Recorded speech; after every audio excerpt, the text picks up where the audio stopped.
पहाड़ी के नीचे रामगढ़ नाम का एक गांव था। गांव के सारे जानवर हरी घास खाने के लिए सुबह उसी पहाड़ी के ऊपर बसे जंगल में जाते और शाम होते होते घर वापस आ जाते थे। हर दिन की तरह लक्ष्मी नाम की एक गाय अन्य गायों के साथ उसी पहाड़ी के जंगल में घास खाने के लिए गई थी। वह हरी घास खाने में इतना ज़्यादा प्रसन्न थी कि वह कब एक शेर की गुफा के पास पहुंच गई उसे पता भी नहीं चला। शेर अपनी गुफा में सो रहा था और वह पिछले 2 दिनों से भूखा भी था। जैसे ही लक्ष्मी शेर की गुफा के पास पहुंची, गाय की खुशबू से शेर की नींद खुल गई। वह शेर धीरे धीरे गुफा से बाहर आया और गुफा के बाहर गाय को देखकर खुश हो गया। शेर ने मन ही मन सोचा कि आज उसकी 2 दिनों की भूख मिट जाएगी। वह इस तंदुरुस्त गाय का ताज़ा मांस खाएगा और यह सोचकर उसने एक तेज़ दहाड़ लगाई। लक्ष्मी शेर की दहाड़ सुनकर डर जाती है।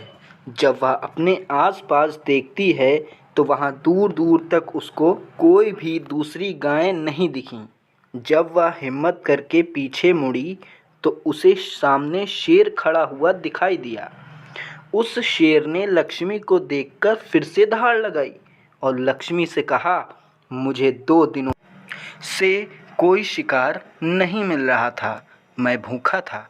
शायद इसलिए भगवान ने मेरा पेट भरने के लिए तुझे मेरे यहाँ भेजा है। आज मैं तुझे खाकर अपनी भूख मिटा लूँगा। शेर की बात सुनकर लक्ष्मी डर जाती है।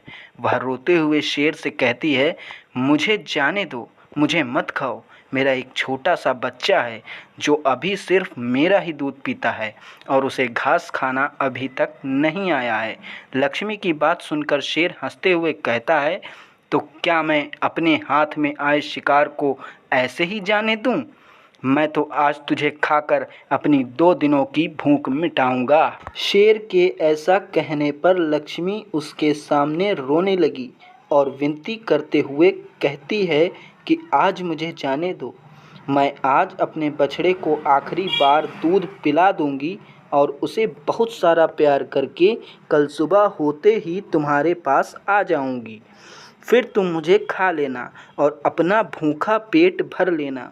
शेर लक्ष्मी की यह बात मान जाता है और धमकी देते हुए कहता है, अगर तू कल नहीं आई तो मैं तेरे गांव आऊँगा, फिर तुझे और तेरे बेटे दोनों को खा जाऊँगा।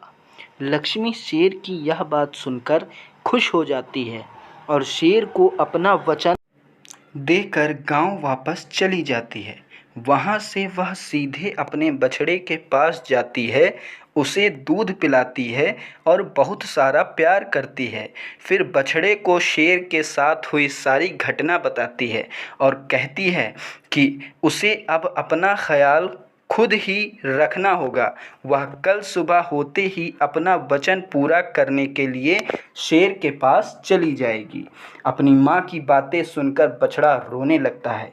दूसरे दिन सुबह होते ही लक्ष्मी जंगल की तरफ निकल जाती है और शेर की गुफा के सामने पहुंचकर शेर से कहती है, अपने वचन के अनुसार मैं तुम्हारे पास आ गई हूँ, अब तुम मुझे खा सकते हो। गाय की आवाज़ सुनकर शेर अपनी गुफा से बाहर निकल कर आता है और भगवान के अवतार में प्रकट होते हैं। वह लक्ष्मी से कहते हैं, मैं तो बस तुम्हारी परीक्षा ले रहा था। तुम अपने वचन की पक्की हो, मैं इससे बहुत प्रसन्न हुआ। तुम अब अपने घर और बछड़े के पास वापस जा सकती हो। इसके बाद वे उस गाय को गौ माता होने का वरदान भी देते हैं और उसी दिन के बाद से सभी गायों को गौ माता कहना शुरू कर देते हैं। कहानी से सीख, हमें जान की बाजी लगाते हुए भी अपने दिए हुए वचन को पूरा करना चाहिए। यही हमारे दृढ़ व्यक्तित्व को दर्शाता है। कहानी अच्छी लगी हो तो लाइक, सब्सक्राइब और शेयर करें। वीडियो देखने के लिए धन्यवाद।